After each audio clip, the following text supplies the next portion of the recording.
Rishika family ব্লগে আবার একটা নতুন ভিডিও নিয়ে চলে এসেছি। তো রোজই তো মাছ করা হয়। আজকে দেখো বাবা রুই মাছের ডিম নিয়ে এসছে, অনেকটাই ডিম আছে এইখানে, এই তো ডিম। আর এদিকে মা কচুরলতি নিয়ে চলে এসছে। আজকে কচুরলতি দিয়ে সুন্দর একটা রান্না হবে মাছের ডিম দিয়ে। তো মার কাছ থেকে শুনে নাও কি রান্না হবে। কচুরলতি দিয়ে মাছের ডিম দিয়ে কলা পাতা ভাজা হবে, খুব সুন্দর লাগে।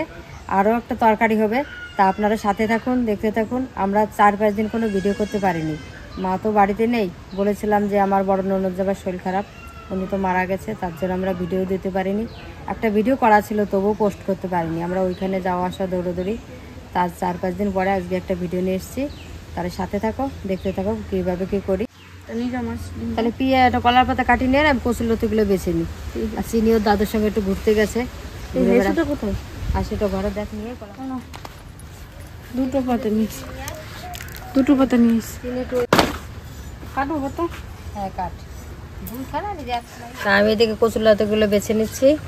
মানে মন মেজাজ খুবই খারাপ, কদিন ভিডিও করতে পারি না। এদিকে ননদ জামাইটা মারা গেল, মা তো ওইখানে আছে, কিছুদিন তো আসতেই পারবে না। তার ভেতর তো বাঁধার জন্য তো মানুষের সব কিছু করতে হয়, কি করব বলো। আর এদিকে বৃষ্টি বর্ষা তো লেগেই আছে, এই ঘরটা জল পড়ে। এখন একটু ছাকা আছে, মনে হচ্ছে সকালবেলাটা কি হয় দেখি।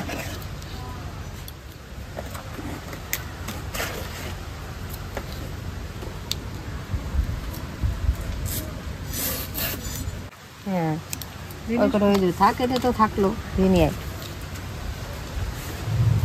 কচুরলতি বেছে ধুয়ে নিয়ে এসছি, এই যে পরিষ্কার করে। কলা পাতাটা ধোয়া গেছে, এবার মশলাটা করে নেবো আমি। জিরে, আদা, রসুন সব মশলা আমি একসঙ্গে বেটে নেবো। কাঁচা লঙ্কা, শুকনো লঙ্কা সব একসঙ্গে বেটে নেবো মশলাগুলো আছে।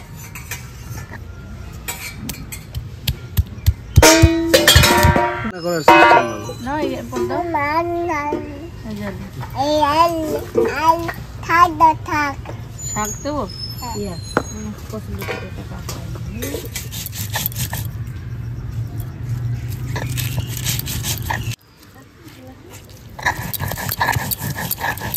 তো আমার সব মশলা বাটা হয়ে গেছে, তুলে নেব। মশলা তো বাটা হয়ে গেছে, কচুরলতিটা মাখিয়ে নেব। একটা পেঁয়াজ কুচিয়ে নিয়েছি, একটা পেঁয়াজ, বেশি পেঁয়াজ দেবো না, পুরো মশলাটা দিয়ে দেবো। হলুদ গুঁড়ি মতো লবণ দিয়ে দেবো, তেল, মাছের ডিমটাও দিয়ে দেবো এর ভেতরে, একসঙ্গে মাখিয়ে নেব।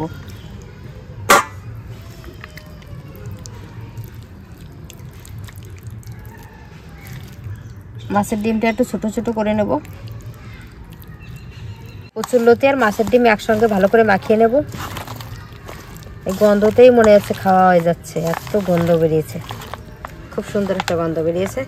কচুরলতিটা মাখানো হয়ে গেছে। এই যে এইবার এই তাওয়াটা আমি বসিয়ে দেবো, রুটি বানানো তাওয়া।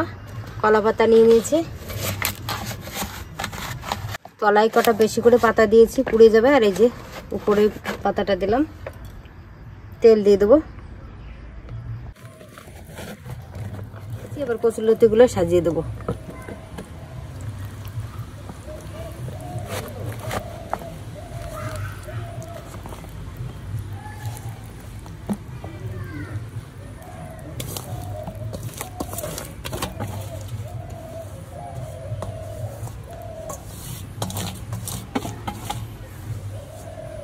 এই যে আর একটা কলা পাতা নিয়েছি, এবার ঢেকে দেবো।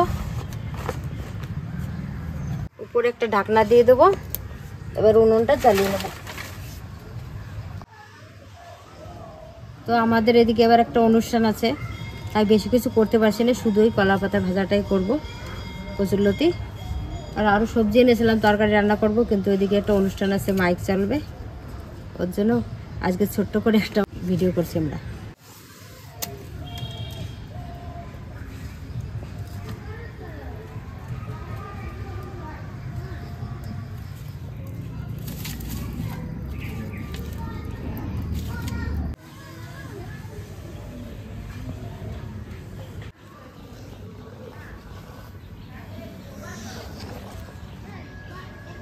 এক সাইডটা হয়ে গেছে, এবার উল্টে দেব।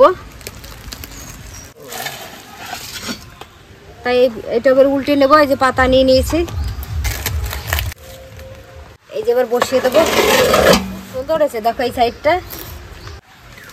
এই যে আর একবার ঢাকা দিয়ে ওই সাইডটা একটু ভেজে নেবো। দেখো কি সুন্দর হয়েছে, পাতা ভাজাটা। আমাদের এদিকে আবার মাইক চলছে, খুব অসুবিধা হচ্ছে, ওই জন্য ঝটপট করে নিচ্ছি আর সবকিছু দেখাতে পারছি না। এরকম ওই কচুরলতিটা মনে হচ্ছে কেক হয়ে গেছে, বলো মা? হ্যাঁ, মাছের ডিমের জন্য এতটা ফুলেছে খুব। এই যে আমাদের পাতার পোড়া তো হয়ে গেছে, মাছের ডিম দিয়ে দেখো পুরো কেকের মতো হয়েছে। আর আজকে আর খাওয়ার ভিডিওটা করতে পারলাম না, কারণ চারিদিকে গান বাজছে, খুব আওয়াজ হচ্ছে, তার জন্য ভিডিওটা এখানে শেষ করছি। আমাদের ভিডিওটা যদি ভালো লাগে অবশ্যই একটা লাইক, কমেন্ট, সাবস্ক্রাইব করে দেবে। আবার আসছি নতুন আরেকটা ভিডিও নিয়ে, ততক্ষণ ভালো থাকো, সুস্থ থাকো।